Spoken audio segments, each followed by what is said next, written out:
Hello, I'm Tommy. This is my cancer story, or my cancer journey, or my cancer chapter.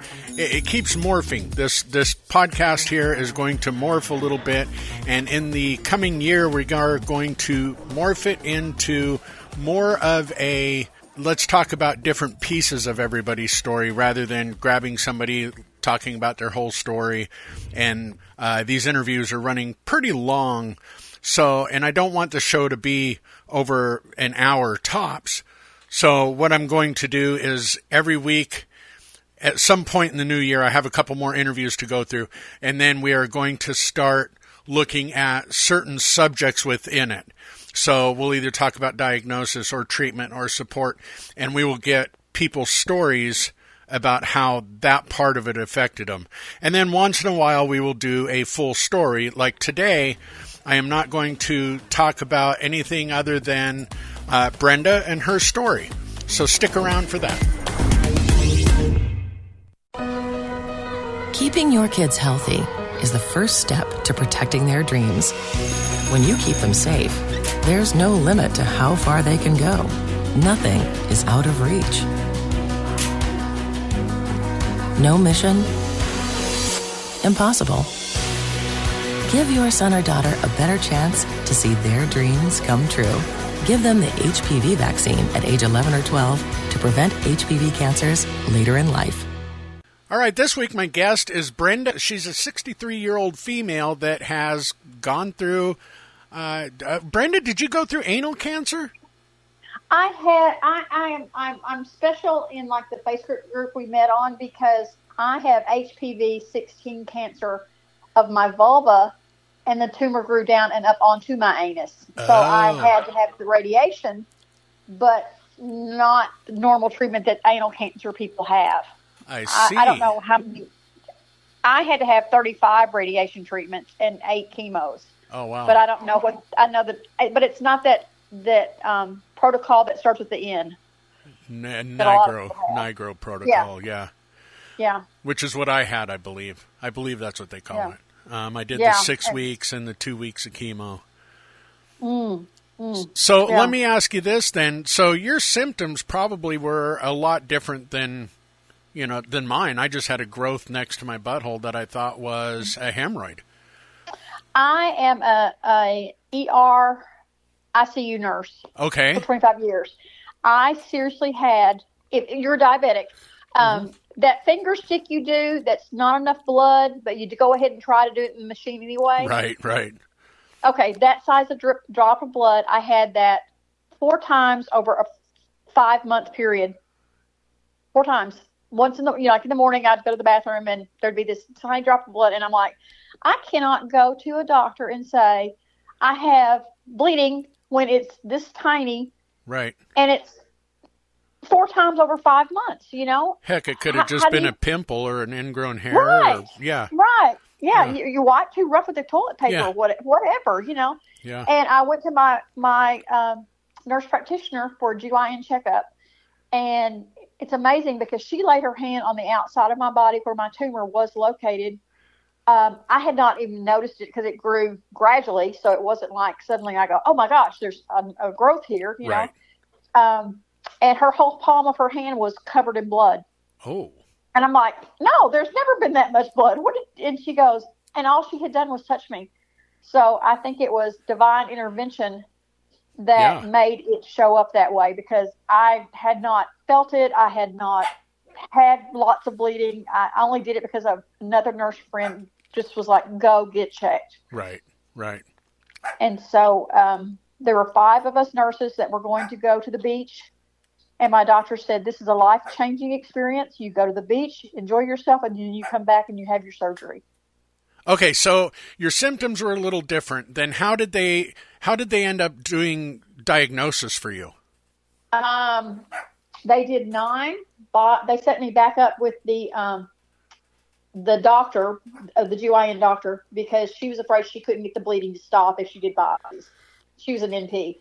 Right. So I went back in, and under just local injections of numbing medicine, which burns like an MFer. Oh, yeah. They did 9 punch biopsies. Okay.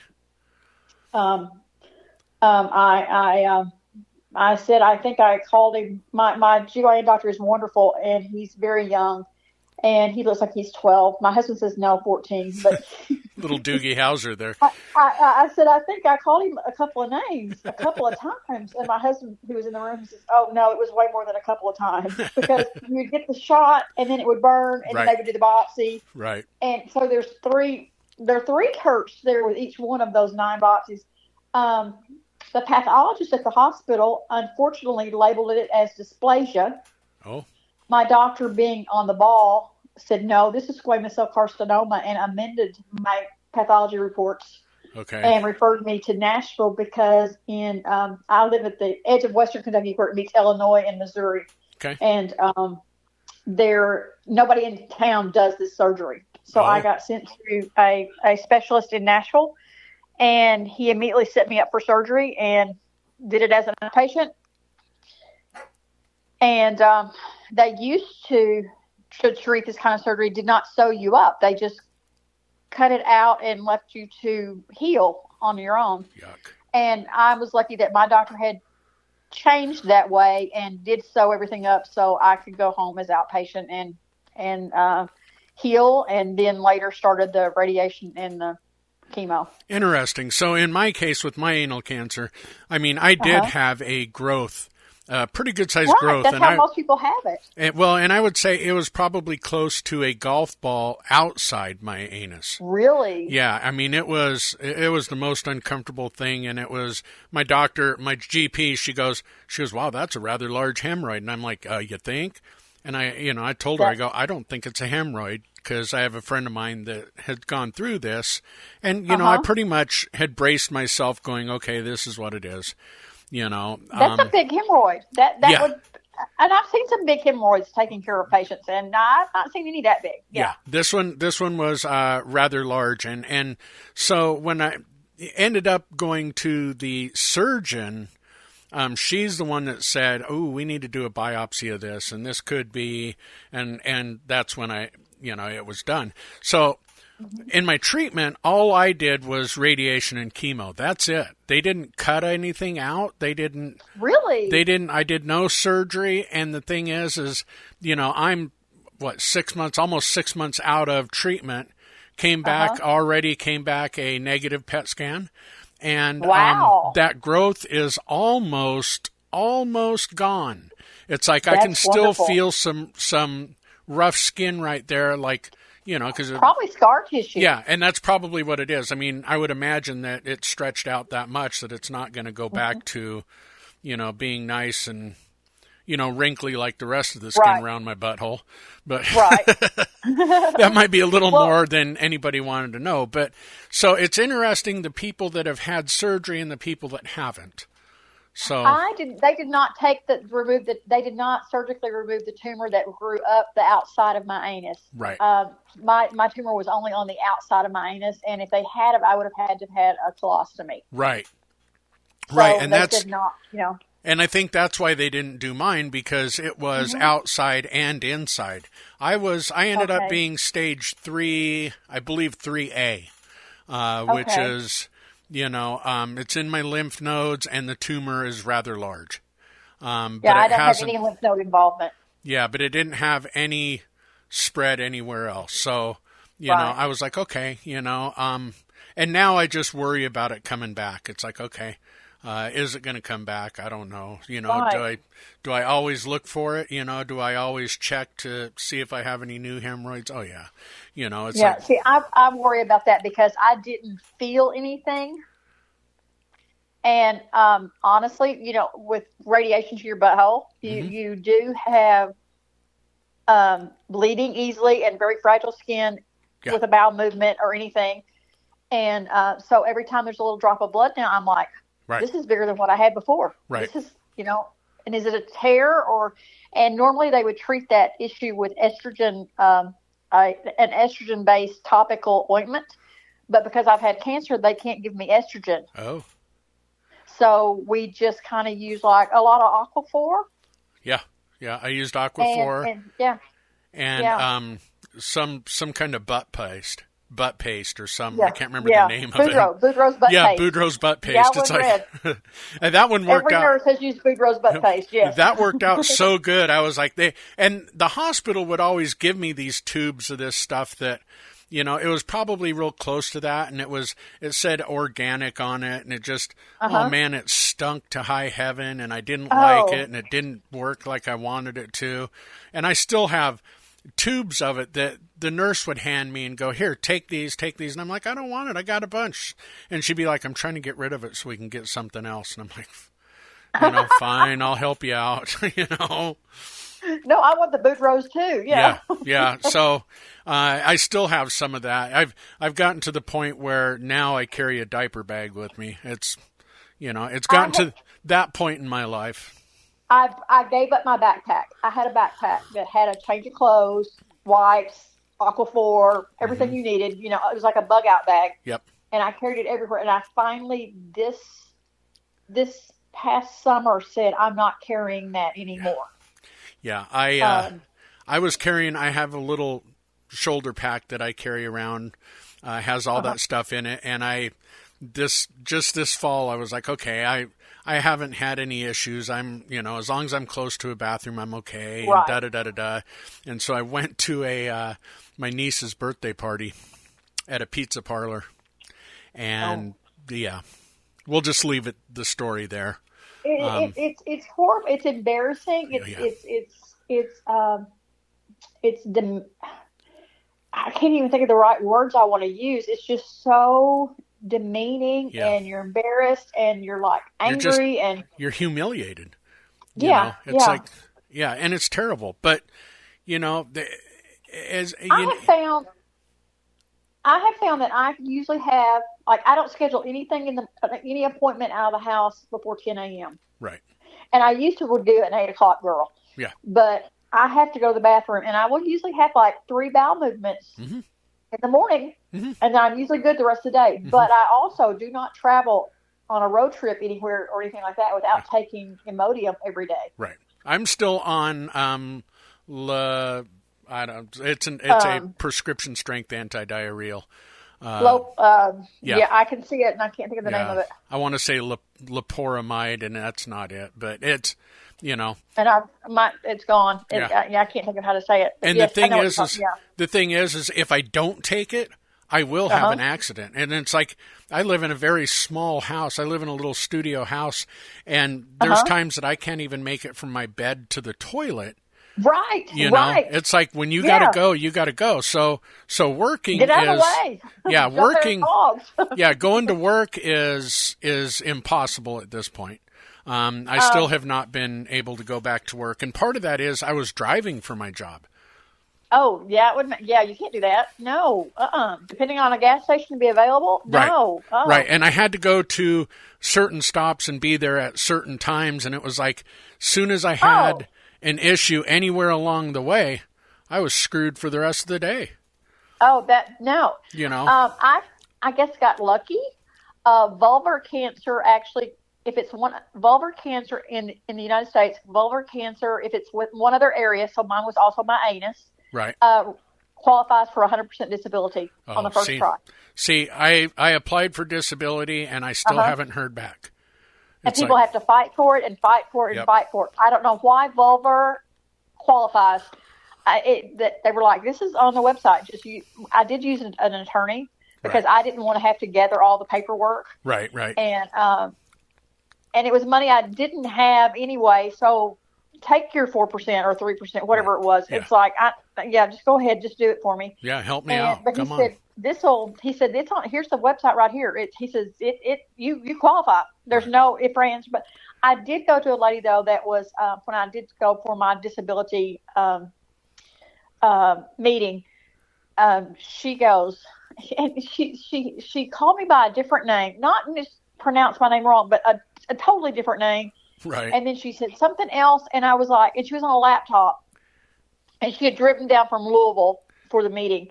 And so I was like, do you have the right tab open? Because I'm thinking she's got the wrong patient. Okay. Yeah. And then she looks at me and she says, well, what makes you think you can't be a nurse? And I'm huffing from where I have had to walk the length of a long building to get to her office.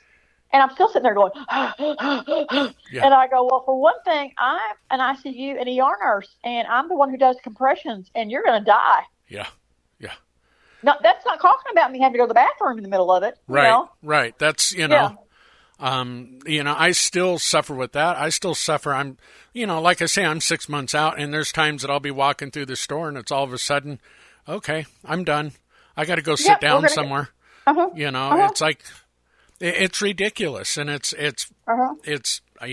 So when I applied for disability, they told me, well, you'll probably be, good and da-da-da-da-da, and you won't hear anything for 5 to 6 months. That's about what they did with me, too. I did not hear anything. In fact, I did not get told I got it until the local office called me and needed a routing number for the check. Yeah. That's how I found out that I had been approved. It's crazy. And it's like, I'm just kind of going, I live on my own, so I don't have, another income in the house or a significant other to help me out. Right. And so, I tell the guy that's doing my phone interview, I'm like, 5 or 6 months, huh? By then I'll be homeless. Right. And right now it's not funny that I say that, because right now that's where I'm at. I'm, You're getting at that point. Well, yeah, I'm 6 months behind in my rent. My landlord was, okay. And now it's got to be, that's the thing with support. If somebody says they can help you out, and don't worry about it, know what those boundaries are, because when it gets to six months behind, all of a sudden he's hurting for money, and I get it. Right. I get it. And I don't. He wants to help you out, but he also has bills to pay too. Yeah. Right. And so now it's like, I'm going, okay, well, where am I going to live in January? I don't. You're in a studio, so you're already downsized as small as you can go. I mean, Yeah. Oh yeah. It's rough, and it's just one of those things, and so it just adds all that stress on you. It's like, oh man, what am I going to do now? And so, and then you go to the bathroom and you have a bad day where you do have diarrhea all day, and you wipe and there's blood on the toilet paper. And then you wear it. Then you panic. Yep. And that's where I was. So we sold our house, downsized, and built we got in on a townhouse that was being built. And so we got to pick all the finishes and all that stuff, but we downsized and built a house in the middle of my radiation and chemo. Wow. So it was like, let's just do everything. Let's change our job description. I no longer work, because I was working as a nurse educator the last 2 years. Right. But for clinical nurse educator for staff. And it was like, they were willing to work with me, but I'm like, and my office was a patient room, so there's a bathroom right there, but I'm like, I can't do this. Right. I don't have the energy. I don't have the energy to walk down the hall. Yeah. And I think nobody tells you that about how the chemo zaps you so much. Well, yeah, and energy. Then I've talked to other people that they're like, I really didn't have that much of a problem. And I'm like, really? Yeah. How did you, and it's just, everybody's different. Yeah. Everybody reacts differently. I mean, some people are allergic to penicillin, some people aren't. That was my biggest frustration with the medical field, because, like I said, I was an ED or ICU nurse, so I don't know. I've taken care of cancer patients, but I'm not taking care of their cancer. I'm taking care of their vent. Right. Or something. I'm not. I don't care what their cancer is, or I don't give cancer meds. I don't do anything with it, so I don't know anything, but every time I was asked about a question, I would be told, well, everybody's different. Yeah. Okay, everybody's different, but you need a big jar of Aquaphor and buy some stock in it. Yeah. Get some baby wipes. Oh, yeah. Get you a Perry bottle to squirt down there. I didn't get sent home with a Perry bottle. So I didn't use a Perry bottle. And my friend told me, she says, get a sitz bath, that you'll love that. And I bought one. It's still up in the cupboard wrapped in plastic. I've never used it. Yeah. I knew I wouldn't do that. I just used a Perry bottle. And because I was also having to wash off girl parts. Right. So it was just easier to spray everything down. Well, my thing was, it was just easier to jump in the shower right afterwards. Sure. So I did that quite a bit too. I've done that a few times too. Yeah. I did that quite a bit. So, okay. So let me ask you about your treatment then.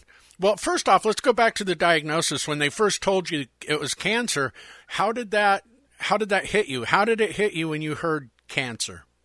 When I heard that it was HPV 16, 18, and 45 cause cancer. There's like obviously 45 at least types of HPV, but 16 and 18 and 45 cause cancer. And I had been married my college sweetheart, had only ever been with him, and then we got divorced because he kept dating after other women while we were married. Yeah. We'll leave it at that. Okay. And so I was angry.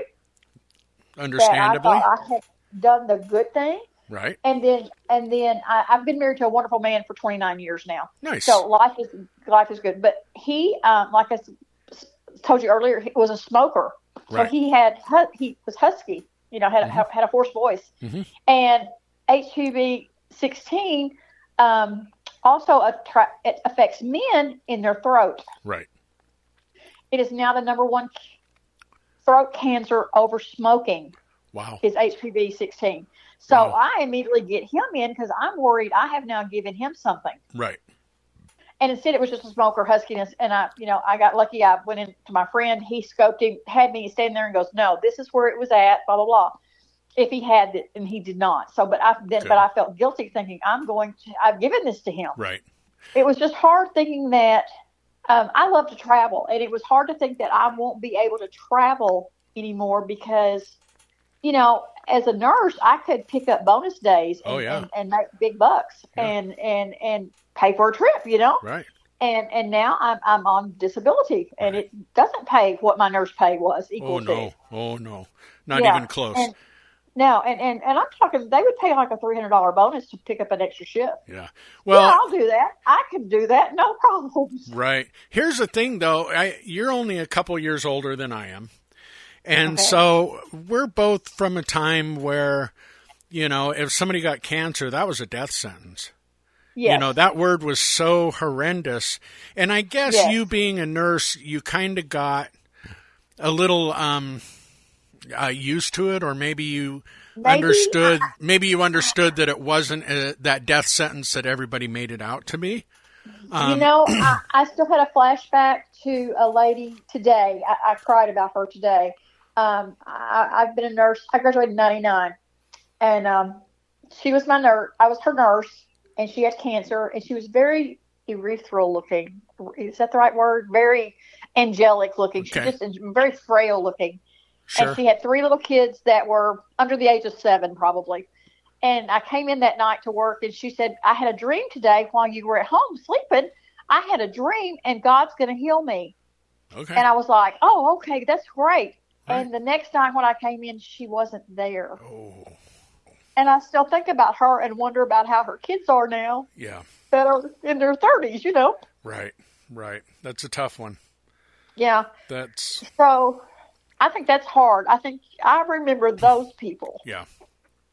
And once you get well and move on, you don't remember. Right. I know that, I did radio for several years, and one of my big things was breast cancer awareness.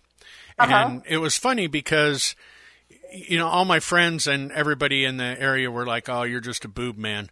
And it's like, no, I'm actually a butt man, and then I get anal cancer. So how odd is that? Yeah, there you go. But the thing is the thing is I kind of got a little desensitized because I was always preaching that early detection is key. So if it's detected early enough, you're going to survive it. Yeah, you might lose boobs, you might lose this, you might lose that. Yeah. You might feel like crap for a while, but you're going to survive. And but when I got diagnosed, I pretty much knew what was going on, and I knew what it was. And, I saw the results of the biopsy in my chart. And so I knew exactly what it was.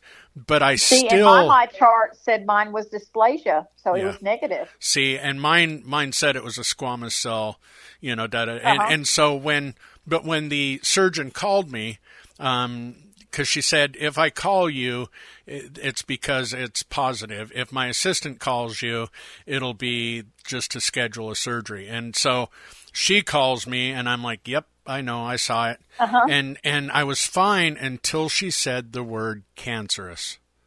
And it hit me, and I was just like, all of a sudden, and I'm sitting alongside the road because I was driving when she called me, and I'm just sitting there in my truck just going, no, there's got to be a mistake, and all of a sudden I tear up, and there I am.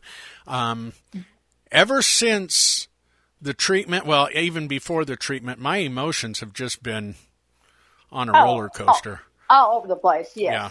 So let's jump to treatment then. How did your treatment go? My treatment, it takes exactly since you were in radio, you'll appreciate this. It takes exactly 2.5 songs to get a treatment of radiation. And so that's what I would do. They would have the radio on for me. Yep. The station my daughter worked at. And I knew that when my treatment started, 2.5 songs and I'm done. Mine was, I would get in the machine and it was about 4 minutes. And see, I always thought the big blue things that the molds they have molded around me, as a nurse, I have always thought those are creepy as Yeah, they are. Because they hung on the wall like dead cadavers around the room, Yeah. I asked them. They always grossed me out when I had to take a patient down there. And then suddenly I had one. Yeah. I asked my treatment team. Hard for me. I asked my treatment team, what do you do with those now? Well, we hold on to them for a little while. I go, really? I'm like, okay. I didn't think to ask that. I was just like, I don't like these. I told him, I go, you could probably throw it away because right now, if they told me that it came back, I would not come back for any more. Because at the end of my treatment, I was, now I look back on it and go, yeah, okay, I could make it through that. I don't know. I really don't know. If it came back, I don't know if I would do treatment again, just because of the fact that I'm so short of breath. Right. The neuropathy in my feet and my hand. All those side effects that nobody told you about. Yeah. I've added a new one in the last month or so. I've switched to eating with bamboo utensils at an occupational therapist's suggestion. Because suddenly I'll be eating and suddenly I can't swallow anymore. And it's not a throat issue because then I would go in and get my throat dilated or stretched, It is I know it's a psych thing. My brain says, nope, you're done. And I cannot swallow and I will have to spit the last bite of food out in a napkin. Huh. But with using bamboo utensils, there's less sensory issues because you don't have to worry about the fork being hot or cold or whatever it is.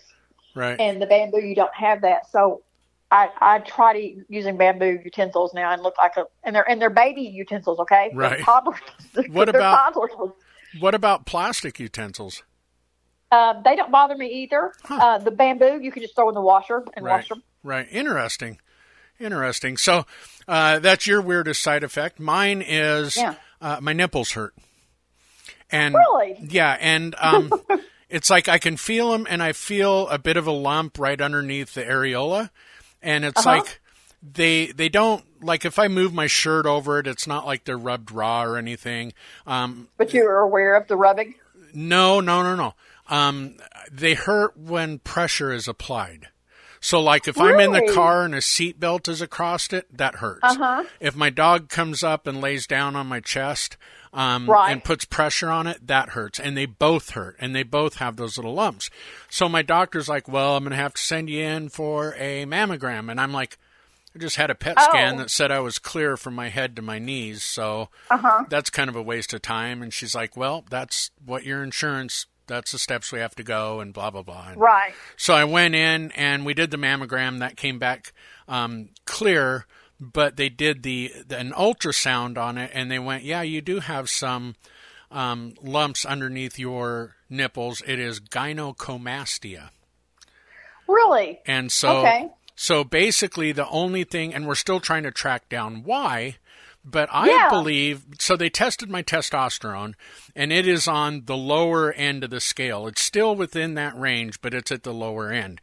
And I believe that, I probably was up a lot higher, and it's dropped. And I bet you if you check estrogen in me, that's probably higher. And I bet it is. Maybe I'm just going through menopause. Could be, because you've gone through anal cancer. What else can you go through? And we can do menopause. And I'm a little cranky, so that's. Yeah, there you go. Are you having the hot flashes where you go outside? It's like sometimes 9 degrees here tonight, and I'm like, I gotta go stand on the back porch for a little bit because it's too hot. Yeah, in the I've house. always been like, if I get overheated, it's like I got to go outside, and I will do that. Yeah, I gotta go stand outside. Let's go look at the dog outside. Yeah, I'll wake up in the middle of the night and have to do that just for my anxiety. Sometimes yes, it's like, okay, got to go outside, I got to get out of bed. I can't lay there. People are like, well, just lay there. No, I got to get up and get out of bed. Yeah. And so, like yesterday evening, I didn't sleep at all. Yeah. It was like I was working midnights again, and I was awake all night. Yeah. I just got up and wandered through the house, and I paint a little bit, and I putter around here or there and just do little googly stuff, fold some laundry, whatever. Yep. And I was up all night, just busy, because I knew I could not lay down and go to sleep. My brain's going too fast, and my body won't lay there. It's like it hurts it to lay. Yeah. You got to get up. Yeah, that's another side effect that I have that I don't think anybody understands. It's like, I used to have a little bit of insomnia, but now, no, it's horrible. And it's just it's the new normal. So. Okay, so your treatment went, and when were you done with treatment? 9/15 of last year. Okay, so you're a year past now. Yeah, I'm a year out. I got my coin. So it's survivor coin. It's weird, when people talk about coins, and they also talk about ringing the bell. Yes. Did you ring the bell? I did ring that bell, and what's funny is a friend of mine, who we had been friends before we became nurses, so we'd been friends for 100 years, she had breast cancer twice, and she works in that department. Oh, wow. And she knew I was going to ring the bell that day. So as it starts to ring, she's going, hold on, I'm coming. And she's running through the lobby. Nice. To get over there with me while I rang the bell. That is awesome. I chose not to. See, I looked at the video of me doing it, and I looked really old, and gray. Yeah. I don't mean my hair. I mean my skin was just old and gray. Well, it took a lot out of you. Yeah. How are you? But nobody tells you that. How are you looking now? You can look at me on Facebook. I look pretty damn good for 62 years old. I'll check you out. Yeah, you'll have to look and see. Yeah. Well, you sound beautiful, so you probably are beautiful then. Thank you. I try to take. I've always taken care of other people. It's hard to take care of self.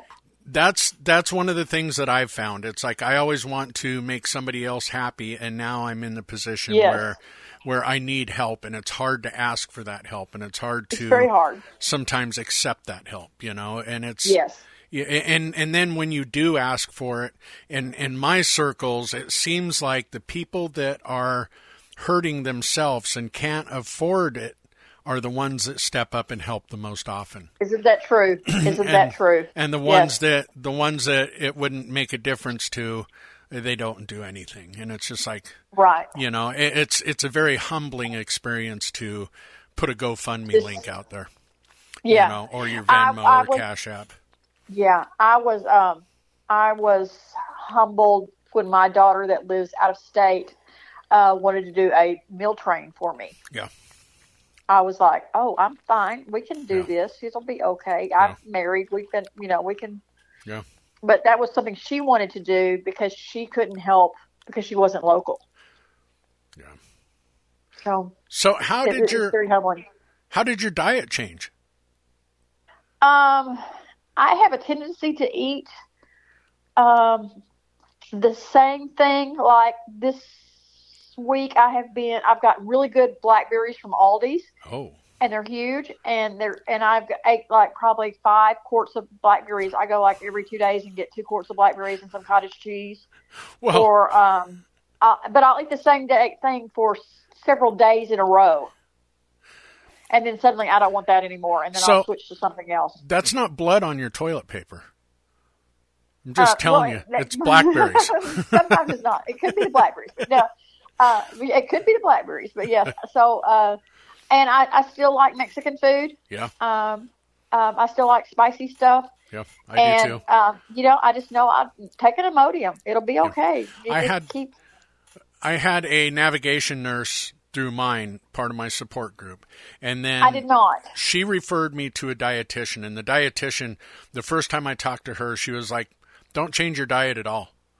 She goes, and if you do change it, just up your protein.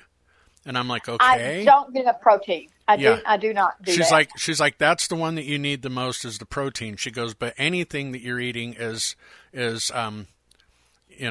I mean, it's something going into your body.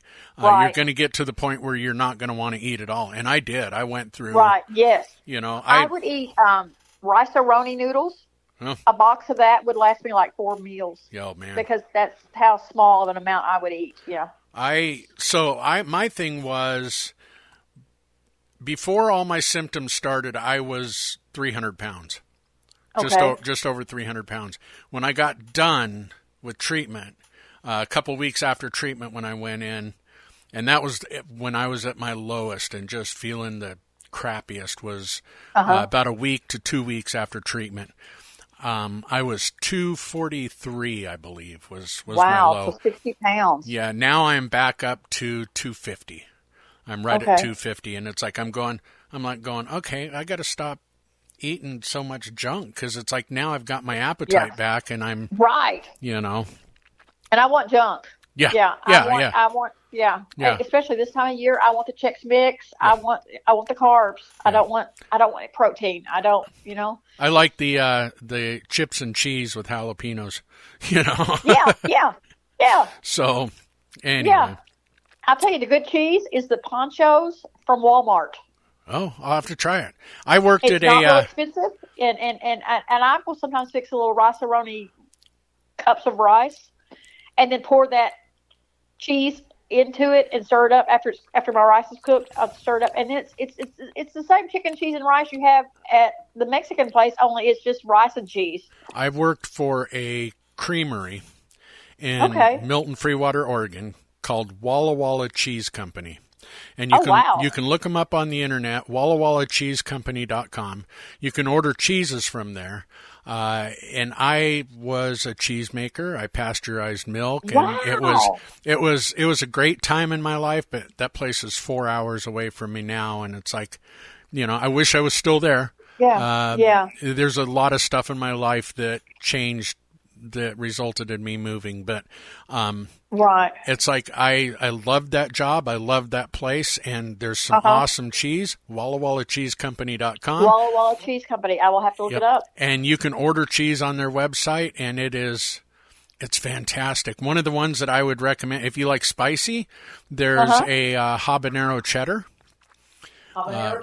Which is really good. And then, but one of my favorites, and there's two of them, and there's one called Good Amount of Zip, and it's a Gouda, and it's like a pepper jack, but a Gouda, and get the smoked version, smoked Good Amount of Zip. And then there's also a smoked cheddar with black peppercorn. And that one is, they're amazing. It is. And it's a family run place. It's just, they're wonderful people in it. Now they make ice cream and it's the sister company is making butter in the same place and bottling milk. I saw that they're doing eggnog, strawberry milk, chocolate milk, coffee milk. I'm just like, man, come on, I need to move back. You need to move back. If you have to move, you need to move back that way. Yeah. If they do root beer milk, I'm gonna die. That's it. Yeah. That's it, huh? That will be your sign. Yeah, that would be, because it's just like a root beer float at that point. I bet it is. So my diet changed, and it's slowly coming back. But I know people that, they go through it and they're like, I can't eat this, I can't eat that. Still, it's like, I can eat what I want, what my mind tells me I can eat. That makes it? It's more a psych issue more than a. Yeah, a colon issue. We got lucky that way. So, who is your biggest support? My husband and my daughters. Yeah. And what was it that really got you? I mean, what was it that they did that really made a huge difference for you? I think my husband's a very quiet man, and just his solidity of being there. He was solid and he was there. Nice. Yeah. And that makes a big difference. Sometimes people don't realize that. And it's interesting. I was talking to somebody, I think my last guest, he was saying that a friend of his pretty much kind of shut him out when he found out he had cancer. And it was just his way of dealing with cancer. He had lost somebody else to cancer and he couldn't deal with it. You know, and it's like, you know, and I see that. I see some of my friends just kind of, you know, and even some of my family I feel might be that way. My mom died of breast cancer.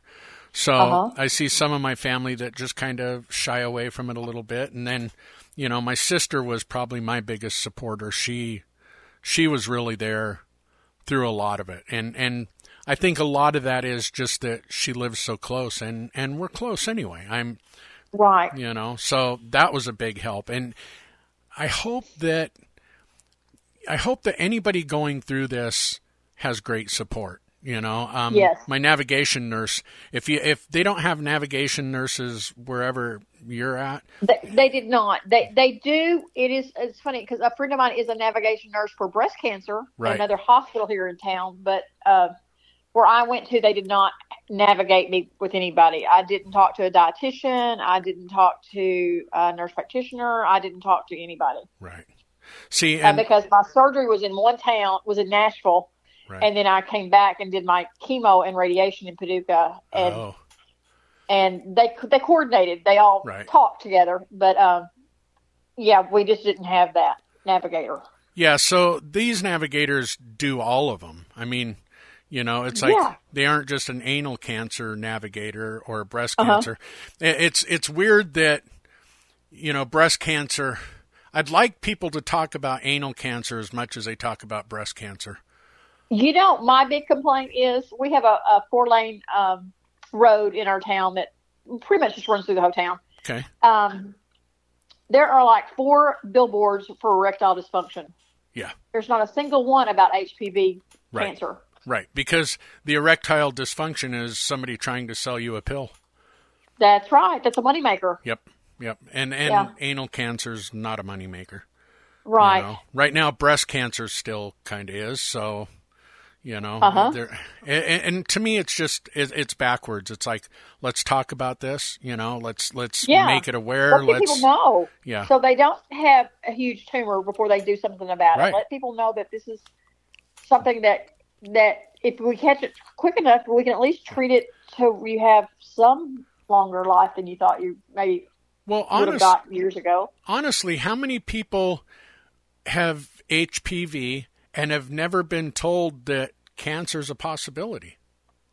Do you know, I did not know that I had HPV until I actually saw all my records. I was diagnosed with it several years ago, probably 10 years ago, but I did not know it. Nobody had. If they told me, I didn't remember it. Right. It must have been before they started the vaccines or whatever. And they've raised the ages now to getting the vaccine to, I think, 42 or 45. Oh, really? I didn't know it was that high. And you could just walk into a CVS or a Walgreens and ask for it. You don't have to have a doctor's prescription or anything. If you're under the age limit, they will give it to you. Nice. Well, then everybody should be going to get that. Because I actually went and tried and had a young cashier, and he looks at it, and I'm thinking, can I get it now? I don't know, you know? Yeah. And finally, he looks at it kind of weird, and I go, "Is it my age?" He goes, "Yeah, your age is letting you not get it." Right. I'm like, okay, fine. I'm old. Thank you. Well, plus, I don't think you can get it now that you've had it. Probably not. Probably not. I don't think that it would do you any good at all. Probably not. But you know, there's the thought there where you think, well, if I get it, will it keep me from getting it again? Will it kill out everything, or did they kill it all when they did the chemo and the radiation? I don't know. Right. Yeah, and that's a good question, because, you know, it's like, okay, if it is a precursor to throat cancer and anal cancer, you know, now that I've had anal cancer, can I still get throat cancer because of this? You know, is there things that I should be looking at? You know, it's like, you know, but they don't, it's weird because your doctors don't tell you unless you ask. No, and you got to ask hard. Yeah. And you know, my husband asked our radiation doctor, how many of these he had treated. And he said, well, it used to be really rare. Yeah. But now it's very prevalent in people who were sexually active in the 1980s. Right. So he didn't give us a number. That's what he said. And he told us that he would overspray the area to hopefully kill out anything else, because it takes 21,000 cells of cancer to show up on a PET scan. Wow. I didn't know that. You know, I thought it was 3. Yeah, I didn't know that. Yeah. The 80s were a good time, weren't they? Pretty much. Yeah, pretty much. I graduated in 82, so it was I graduated in 80. Yes. Yeah. It was it was good times. That's all I'm going to say, you know. There you go. So, since your treatment's been over, what is the biggest thing that you've learned about all this? That I'm stronger than I thought I was. I think you one. have a strength in you to survive that you're not even aware you have. Right. I remember there was times during my treatment that I would come home, and my treatment was first thing in the morning. I would come home and go right back to bed. And I would be in bed all frickin' day until my next treatment. And it was just like, there was times that I was just like, maybe I won't go. Maybe I'll just stay right here. And that's right. I'm comfortable in my bed. Yep. I've got my jammies on. I did a nice thing for myself that I did before I had my surgery, since I thought I was going to be not sewn up and just be hanging out down there bleeding. Right. I went and bought me like 5 during my cancer treatment. I went to Walmart and bought 5 little sundresses so I could go in and just pull my underwear down, pull my skirt up, and get my treatment. Yep. I just wear my. I threw those dresses away after treatment because I knew I would not want to wear them again. Yeah.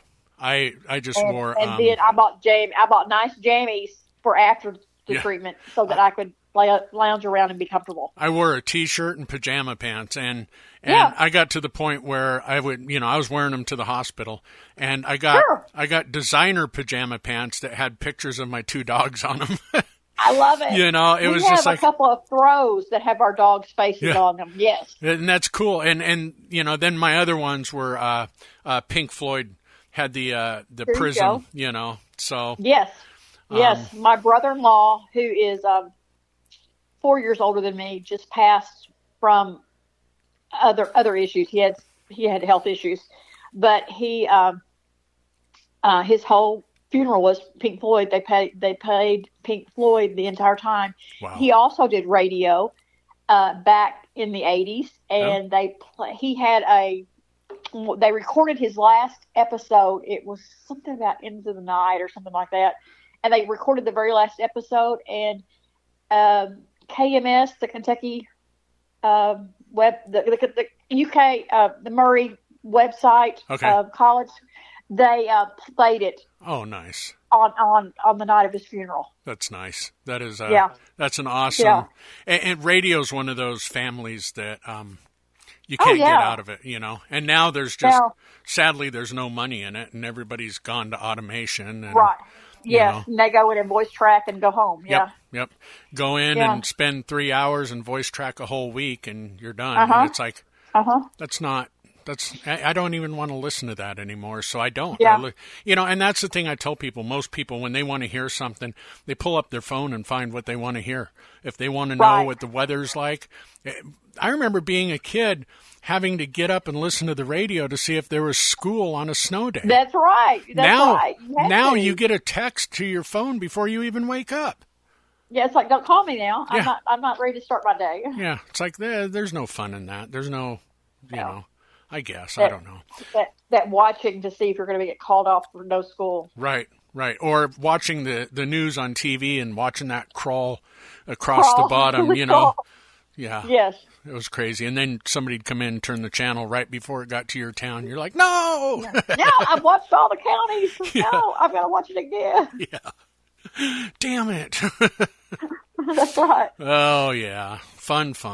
So, let's see. That takes us through... We got through your treatment. There's a couple of more questions I really want to ask. Okay. We're running really long here, but one of them, and I don't know how comfortable you are with this. I keep hearing about women Men don't have to do this, but dilators. I was not told about the dilators until after my radiation treatment, and everything's raw down there. And the doctor handed me a dilator that looked like a taper candle you would use on a formal dinner table. Okay. And said, here, use this. Well, I'm sorry, my vagina is fused shut. Right.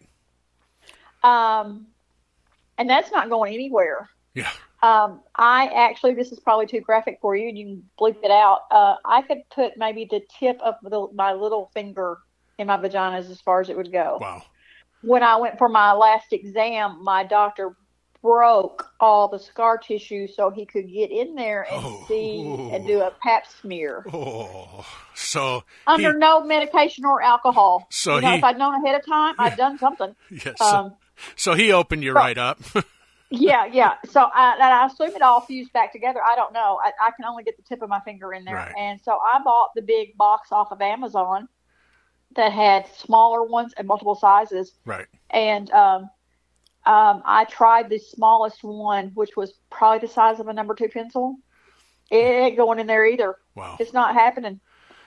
Yeah. And I'm like, no, that's just not, no, we're just, Yeah. It's just closed up, and I don't care. Yeah. And they're like, but you need it open so we could examine you. And I'm thinking, I don't care. Yeah. No. So it's interesting because, that's something guys don't have to go through. Right. And it's something they didn't tell me about. Right. Well, and I've seen it on the Facebook group, and I've seen it, in other stuff that I'm researching, and I'm just like, sure, man, I'm glad I'm not a girl. Yeah, but they don't. Like, and when they hand you that and you're raw and you're thinking, you want me to do what with this? Right. No way. No, I don't think so. Yeah. Yeah, I would be. Yeah, if my partner had gone through and it happened to her, I'd be like, well, I guess we're just doing other stuff then. That's right. That's exactly right. So. And I people are like, well, I need to be able to examine you. Well, you know what? If it comes back, I won't do treatment again anyway. I probably wouldn't qualify for treatment again anyway. But at this point in our life, I don't know that I'd want to either. I would just say, like, I'm done. Yeah. Although I was really miserable before my treatment started.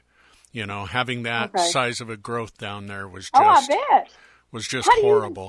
How do you even sit down? You don't. You lay down on your side.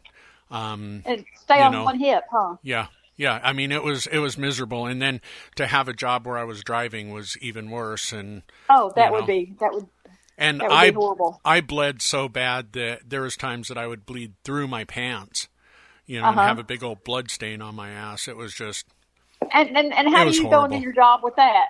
Or go to the grocery store or, know. Right. That was the thing. I'd come home from the grocery store after talking to some people, and they're just kind of giving me this weird look. And then I'd get home and change my clothes at the end of the day and realize that I had this big old blood spot on my ass. And it's just like, oh, man. That's the most embarrassing thing. I think that's it. I think nobody talks about when you have cancer, the demeaning you do, how many things just are so humiliating. Right. So nobody talks about that. Okay, and we've covered a lot of that, of the humiliating and whatnot. Tell me something good. Tell me something good that happened to you. I probably just closer to God and closer to my family. Okay. But I also have a very low BS tolerance now. Right. If you're gonna try to jack me around or something, I'm done. I'm not wasting my time on relationships that are difficult or hard. Yeah, that came to me 4 years ago when my girlfriend walked out of my life. We had been together for 20 years, lived as a married couple, but she comes to me and she goes, "Okay, I'm done." And it was just like, that's when things really changed for me, and I went, okay, no, I'm tired of the BS in life, Yeah. But I got to tell you, one of the greatest things that happened to me to come out of this is this right here. Talking to other people, it's reconnected me with the world outside of where I'm at. And I'm grateful for that. I'm grateful for the stories that I'm hearing. I'm grateful to be sharing them. And, life is tough at home, but we'll figure it out. I'll figure that out. I always do. Something happens. We always do. Right. Yeah. So what's in the future for you? I'm hoping to do a little more traveling. I'd like to go to Scotland. Nice. That's on my wish list. And I'd like to go to Canada. That's mainly it right now. We finally got all the we downsized, I said, and moved, and so we finally got all the boxes, everything put away or got rid of because, like I said, we downsized. We went we lost 1,000 square feet. So, and my husband had a massive garage full of tools, and so we had a lot of downsizing of stuff to do. Right. So I think now just enjoying this moment of time of we don't have to rush to get anywhere. We don't have to have another box to unbox, It's just, we can just sit there and I can breathe. Just breathe. Yeah. Yep. So before we get out of here, Brenda, I have one more question. Uh-huh. If somebody walked up to you today and said, I just got diagnosed with anal cancer, what would you tell them? I'm so sorry, but you are stronger than you think you are. Get you some Peri bottles, get you some Aquaphor, go ahead and buy stock in that stuff because you're going to need it. Yeah. And get you a bug out bag that you can put your stuff in and you'll get through it. Yeah. Yeah. That's and basically. There's that website that we met on that helps you connect on Facebook. Yeah. There are people out there who are happy to share their story. Yep. And to tell you what you need to get and what you need to do and what you can expect. Because that was me not knowing what to expect was the harder part. Right. Because I like to have plan A, B, and C planned out already. Right. Like if this happens, we're going to do this, this, and this. Right. So the unknown was scary. I would also add in there that, I would tell somebody, look, there's great support groups out there. The one on Facebook is awesome. There's a lot of information on there. But realize that people are going to share the horror stories a lot quicker than they're going to go, everything went fine for me. Yeah. And people there's probably women do that on giving birth. Yeah. Giving birth stories. They try to outdo each other on who caught the bigger fish. Right. And men do that too. Oh, I went through the most excruciating pain and da da da da da. And it's like, that's what people do. But as far as people go, people don't, generally go, man, it wasn't that bad. Don't worry about it. Yeah. So. Like I said, it's 2.5 minutes. All righty. Well, Brenda, thank you for talking to me today. I'll have to, sure, Tom. I'll have to get you back on the show again a little further down the line. Okay. Maybe when my dogs aren't barking in the background, they want to be part of this too. That's okay. Mine just stuck his head in and said, Wolfman's going to bed now. Yeah. I have two little dogs, Gracie and Ginger, and they are my world. And in fact, I wanted to do a internet TV show a while back called Tommy and the Two Bitches. I love it. And have it just be a look at my life through the eyes of the dogs, and because they want to be a part of everything that I'm doing. So, but we have a doodle. We have a standard doodle, and nice. He is just the biggest queen you've ever seen. Okay. Nice. Yeah, these guys, these two really helped me through some of my darker days. So. Yeah. He's laid with me in the bed and not left my side when I've been having down days. Yeah. Okay, Brenda, thank you.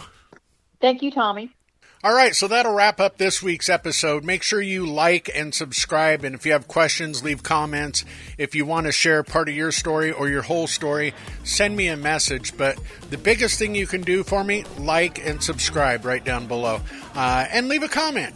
Yeah, do all three of those things. Anyway, see you next week. Be good.